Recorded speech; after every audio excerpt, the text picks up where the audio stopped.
आज हम आपको वीर शिरोमणि महाराणा प्रताप के शौर्य की वो कहानी बताने जा रहे हैं जिसकी सच्चाई छिपाकर मुगल बादशाह अकबर को महान बताया गया है। नमस्कार दोस्तों, न्यूज NNC 24 में आपका स्वागत है। आज हम आपको वीर शिरोमणि महाराणा प्रताप के शौर्य की वो कहानी बताने जा रहे हैं जिसकी सच्चाई छिपाकर मुगल बादशाह अकबर को महान बताया गया है। जबकि सच्चाई तो ये है कि वीर शिरोमणि महाराणा प्रताप की दहाड़ से अकबर कांपते थे। मौत के भय से वो कभी भी युद्ध के मैदान में महाराणा प्रताप के सामने नहीं आए, बस भारी भरकम फौज को भेजकर जीत का ख्वाब सजाते रहे, क्योंकि वो भली भांति जानते थे कि महाराणा प्रताप से युद्ध करने का मतलब मौत को दावत देने के बराबर है। तो आइए आपको ले चलते हैं मेवाड़ के उस सरजमी की तरफ जहाँ के लोग आज भी महाराणा प्रताप के वीरता की गाथा गाते हैं। दोस्तों, जब बात देश के सूरवीरों की होगी तो वीर शिरोमणि महाराणा प्रताप सिंह का नाम जरूर लिया जाएगा, जिनकी शौर्य की गाथा आज भी लोग गाते हैं। आपको बता दें कि भारतीय इतिहास में राजपूतानों का गौरवपूर्ण स्थान रहा है। यहाँ के रणबांकुरों ने देश, जाति, धर्म तथा स्वाधीनता की रक्षा के लिए अपने प्राणों का बलिदान देने में कभी संकोच नहीं किया। उनके इस त्याग पर संपूर्ण भारत को गर्व रहा है। वीरों की इस भूमि में राजपूतों के छोटे बड़े अनेक राज्य रहे जिन्होंने भारत के स्वाधीनता के लिए संघर्ष किया। इन्हीं राज्यों में मेवाड़ का नाम एक विशिष्ट स्थान है, जिसमें इतिहास के गौरव बप्पा रावल, खुमार, महाराणा हम्मीर, महाराणा कुंभा, महाराणा सांगा, उदय सिंह और वीर शिरोमणि महाराणा प्रताप ने जन्म लिया है। मेवाड़ के महान राजपूत नरेश महाराणा प्रताप अपने पराक्रम और शौर्य के लिए पूरी दुनिया में मिसाल के तौर पर जाने जाते हैं। ऐसा राजपूत सम्राट जिसने जंगलों में रहना पसंद किया, लेकिन कभी विदेशी मुगलों की दास्तां स्वीकार नहीं की। उन्होंने देश, धर्म और स्वाधीनता के लिए सब कुछ न्यौछावर कर दिया। वीर शिरोमणि महाराणा प्रताप सिंह की बात करें तो इनका जन्म 9 मई 1540 ईस्वी को राजस्थान के कुंभलगढ़ दुर्ग में हुआ था, लेकिन उनकी जयंती हिंदी तिथि के अनुसार ज्येष्ठ शुक्ल तृतीय को मनाई जाती है। इनके पिता का नाम महाराजा उदय सिंह था और माता का नाम जयवंता बाई था, जो पाली के सोनगरा अखेराज की बेटी थी। ये राणा सांगा के पौत्र थे। महाराणा प्रताप को बचपन में सभी कीका के नाम से पुकारते थे। महाराणा प्रताप के शौर्य के बारे में यूं तो सभी जानते हैं कि वो तुर्क मुगल बादशाह अकबर के अत्याचारों के विरुद्ध सदैव लड़ते रहे। उन्हें मरना मंजूर था, मगर देश की आन बान के खिलाफ झुकना कदापि मंजूर नहीं था। 1576 में हल्दी घाटी में महाराणा प्रताप और अकबर के बीच ऐसा युद्ध हुआ जो पूरी दुनिया के लिए एक मिसाल बन गया। महाराणा प्रताप ने शक्तिशाली मुगल बादशाह अकबर की 85,000 सैनिकों वाले विशाल सेना के सामने अपने 20,000 सैनिक और थोड़े से संसाधनों के बल पर स्वतंत्रता के लिए वर्षों संघर्ष किया। हल्दी घाटी के इस युद्ध में अकबर का खास सिपाही सालार बहलोल खान भी था। बताया जाता है कि 8 फुट ऊंचा कद वाला बहलोल खान नाश्ते में एक बकरा खा जाता था।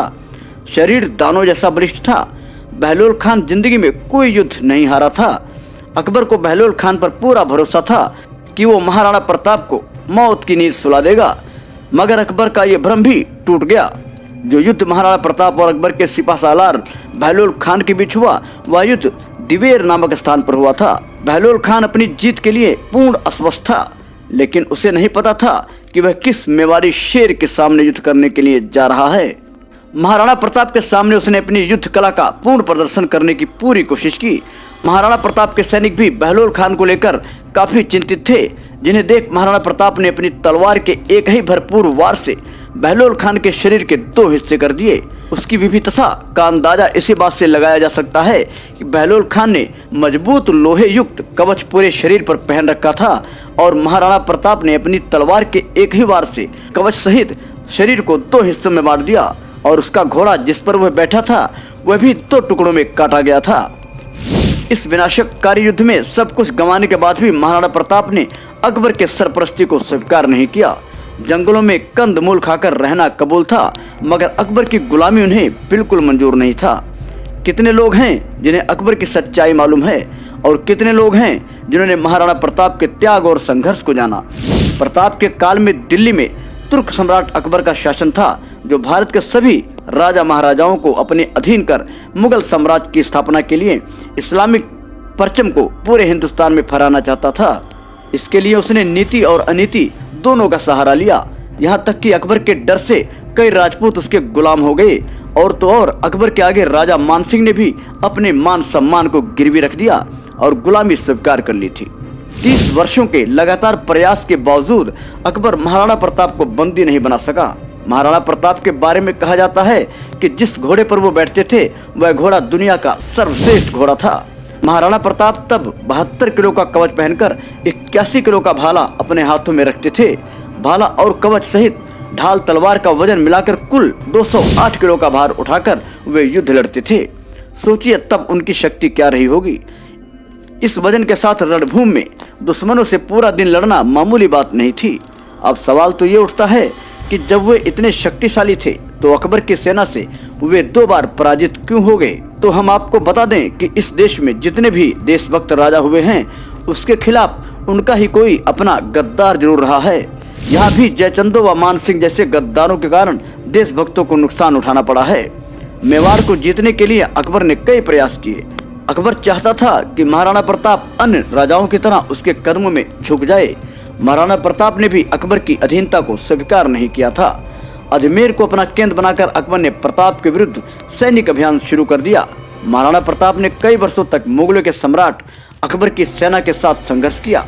मेवाड़ की धरती को मुगलों के आतंक से बचाने के लिए महाराणा प्रताप ने वीरता और शौर्य का परिचय दिया। प्रताप की वीरता ऐसी थी कि उनके दुश्मन भी उनके युद्ध कौशल के कायल थे। उदारता ऐसी थी कि दूसरों की पकड़ी गई मुगल बेगमों को सम्मान पूर्वक उनके पास वापस भेज दिया था। इस योद्धा ने साधन सीमित होने पर भी दुश्मन के सामने सिर नहीं झुकाया और जंगल के कंदमूल खाकर लड़ते रहे। माना जाता है कि इस योद्धा की मृत्यु पर अकबर की आंखें भी नम हो गई थीं। अकबर ने भी कहा था कि देशभक्त हो तो ऐसा हो। अकबर ने कहा था इस संसार में सभी नाशवान हैं, राज्य और धन किसी भी समय नष्ट हो सकता है, परंतु महान व्यक्तियों की ख्याति कभी नष्ट नहीं होती। पुत्रों ने धन और भूमि को छोड़ दिया परंतु उसने कभी भी अपना सिर नहीं झुकाया। हिंदू के राजाओं में वही एकमात्र ऐसा राजा है जिसने अपनी जाति के गौरव को बनाए रखा है। दोस्तों, भारत के सूरवीरों का इसे दुर्भाग्य कहा जा सकता है कि जो देश के लिए शहीद हुए उन्हें मिटाने में देश के ही गद्दारों की भूमिका रही है।